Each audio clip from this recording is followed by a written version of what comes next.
Assalamualaikum warahmatullahi wabarakatuh. Halo teman-teman semuanya, jumpa lagi dengan saya Bang Kowi. Di video kali ini saya akan membuat sebuah pembahasan tentang tips apa yang perlu teman-teman lakukan nanti mulai dari sebelum nerima SK sampai nerima SK, kemudian ngapain lagi, dan selanjutnya sampai nanti benar-benar di welcome sebagai seorang pegawai ASN baru di kantornya gitu ya. Pembahasan ini saya buat berdasarkan banyak teman-teman yang sudah laporan di komentar-komentar video-video saya gitu. Mereka menyampaikan bahwa mereka sudah banyak yang menerima SK, sudah banyak yang dilantik. Ada juga yang ngasih kabar mereka sudah dapat undangan untuk mengikuti pelantikan dan banyak hal gitu ya. Meskipun banyak teman-teman yang masih harus bersabar menunggu progres NIP-nya tuntas sampai prakteknya juga tuntas gitu. Tapi tidak apa-apa, silakan teman-teman bisa mengamati video ini kalau memang teman-teman perlu tips ini agar nanti benar-benar bisa siap secara mental dan tidak bingung lagi terkait alur-alurnya gitu ya. Nah, silakan ditonton penjelasan saya dari awal hingga akhir. Oke teman-teman, jadi teman-teman nanti ketika sekarang masih masa menunggu praktek ya, khusus buat teman-teman yang belum dilantik, belum dapat SK, nanti akan mendapatkan kabar kapan mengambil SK-nya, di mana lokasinya itu adalah otomatis dari informasi kontak teman-teman nanti yang akan dihubungi oleh pihak instansinya teman-teman ya, dan nanti hubunginya melalui email dan juga WhatsApp. Tapi kalau teman-teman misalnya tergabung dalam grup, baik itu WhatsApp maupun grup Telegram yang di situ ada pihak BKD-nya, panitia penyelenggara dari instansinya, pasti akan dikabari langsung di situ. Nah, misalnya buat teman-teman yang mungkin tidak tergabung dalam grup apapun, kemudian barangkali juga khawatir nanti tidak ada kabar atau kelewatan kabar karena email atau kontaknya mungkin salah ketik atau bagaimana gitu ya, teman-teman bisa cek secara berkala aja di website, platformnya, Instagramnya instansi teman-teman ya. Jadi cek Instagramnya atau websitenya. Kalau nggak bikin Instagram instansinya ya bisa dicek websitenya. Biasanya kalau ada informasi untuk pengambilan akan diumumkan di situ, di berita informasi akan disampaikan untuk seluruh peserta mengambil gitu ya. Nah, terkait pengambilan banyak sekali teman-teman yang bertanya karena mereka mengambil formasi itu banyak yang di luar domisili mereka, bahkan sampai keluar pulau gitu ya. Apakah wajib untuk pengambilan SK ini gitu ya? Apakah kalau nanti nggak mengambil, nggak datang di undangan tersebut untuk mengambil, apakah langsung tiba-tiba hangus dan dibatalkan untuk kepesertaannya gitu ya? Jawabannya adalah ya enggak lah, nggak sekaku itu teman-teman. Yang penting teman-teman komunikasi. Konfirmasikan kalau seandainya teman-teman tidak bisa hadir.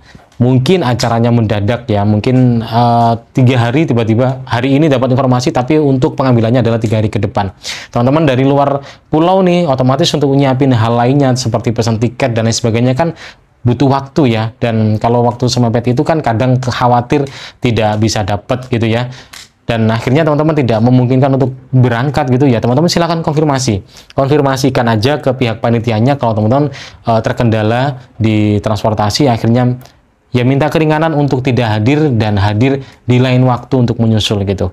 Yang jelas tidak sekaku kalau nggak datang langsung disobek SK-nya, tidak ya. Jadi teman-teman santai saja, yang penting komunikasikan baik-baik.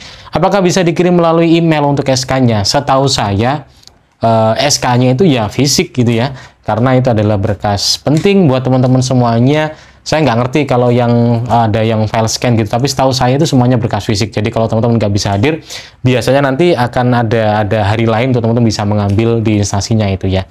Nah, setelah menerima SK, teman-teman nanti tentunya akan menerima banyak informasi.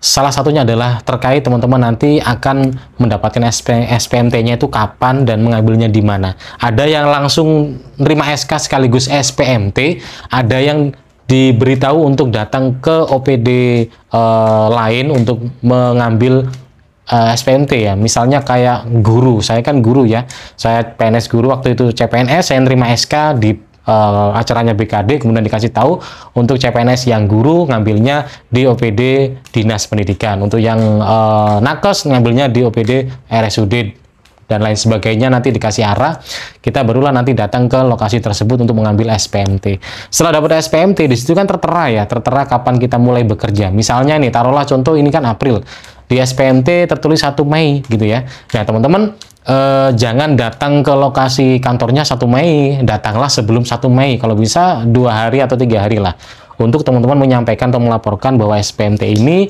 menyatakan teman-teman bekerja di situ pada tanggal sekian.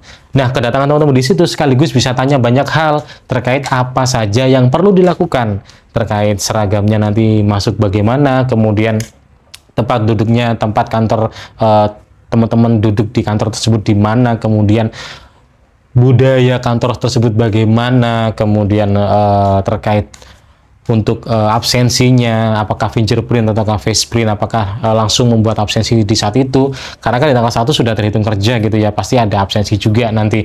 Ditanyakan di situ semuanya gitu ya. Bisa jadi nanti mungkin sudah saya sampaikan di video-video sebelumnya, kalau teman-teman belum nonton saya sampaikan ulang. Bisa jadi nanti akan ada semacam instruksi dari atasannya untuk teman-teman agar bisa di welcome.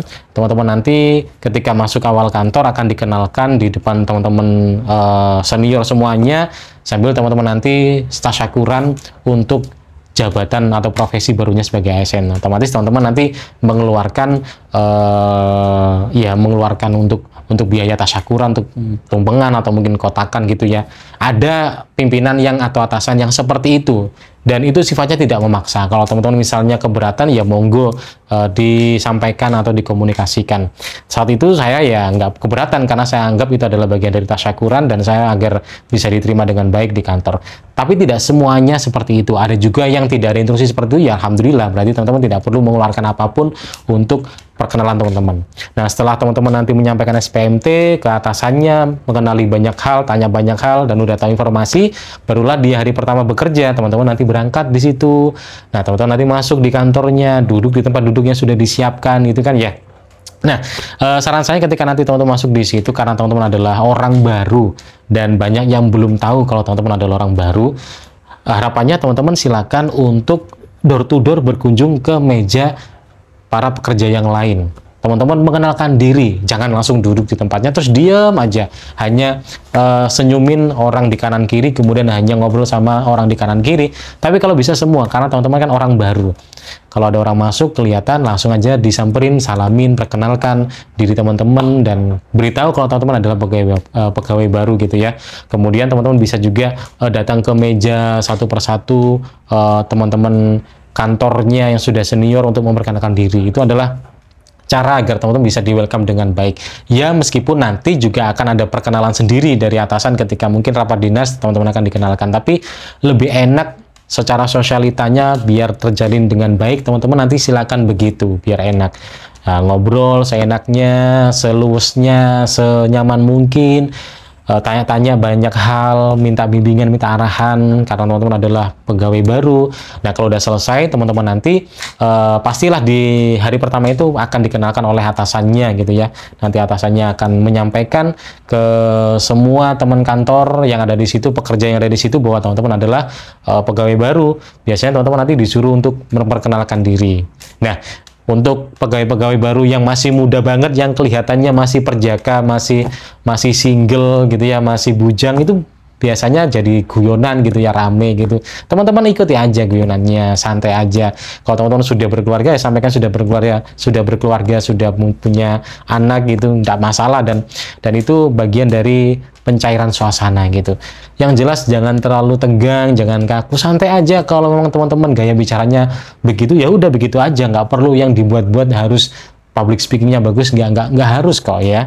Jadi itu teman-teman, dan kalau udah selesai barulah teman-teman bisa bekerja sesuai dengan tupoksi teman-teman. Tinggal nanti teman-teman bisa bertanya sambil berjalan seiring perjalanannya waktu dan hari teman-teman bekerja.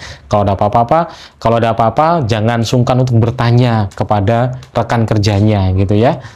Mungkin itu yang bisa saya berikan atau saya sampaikan di sini untuk bekal teman-teman nanti terkait alurnya untuk mengambil SK, dapat SPMT, sampai di suasana kerja, sampai nanti bagaimana tindak tanduk yang mungkin bisa dilakukan itu ya. Semoga bekal ini bisa membantu teman-teman agar lebih siap dan mantap secara mental untuk menjadi pegawai baru di kantornya. Sekali lagi saya ucapkan selamat buat teman-teman yang sudah dilantik, sudah menerima SK. dan sudah mendapatkan kabar akan mengambil SK-nya, dan tetap bersabar buat teman-teman yang masih menanti progres NIP-nya beres tuntas gitu ya. Semoga semuanya bisa terlaksana dengan cepat gitu ya. Terima kasih. Silakan sharing-sharing buat teman-teman yang sudah terima SPMT dan masuk di kantornya mungkin ya, silakan sharing-sharing di kolom komentar. Thank you, jumpa lagi di video berikutnya dan sampai jumpa.